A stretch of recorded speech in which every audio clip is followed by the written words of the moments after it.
நாகப்பட்டினம் மாவட்ட காவல் கண்காணிப்பாளர் ஹர்ஷ் சிங் உத்தரவின் பேரில் கள்ளசாராய விற்பனை மற்றும் கடத்தல் குற்றத்தில் ஈடுபடுபவர்கள் அதிரடியாக கைது செய்யப்பட்டு வருகின்றனர். அதன் ஒரு பகுதியாக நாகப்பட்டினம் மாவட்டம் நாகூர் காவல் ஆய்வாளர் சதீஷ்குமார் தலைமையில் வாஞ்சூர் சோதனை சாவடியில் அதிகாரிகள் வாகன சோதனையில் ஈடுபட்டனர். அப்போது காரைக்காலிலிருந்து அதிவேகமாக வந்த இருசக்கர வாகனத்தை மடக்கி பிடித்த போது பெட்ரோல் டேங்கில் நூதன முறையில் சாராயம் கடத்தியது தெரியவந்தது. மேலும் காவல்துறையினர் அவரிடம் நடத்திய விசாரணையில் பெரும் கடம்பனூரை சேர்ந்த வீரபாண்டி என்பது தெரியவந்தது. இதையடுத்து அவரை கைது செய்த போலீசார் அவரிடமிருந்து சாராயம் மற்றும் கடத்தலுக்கு பயன்படுத்திய இருசக்கர வாகனத்தை பறிமுதல் செய்தனர்.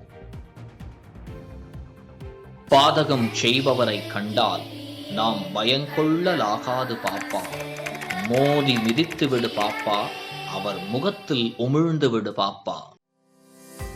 அண்மை செய்திகளை உடனுக்குடன் தெரிந்து கொள்ள இணைந்திருங்கள் இயம்நாடு தொலைக்காட்சியுடன்.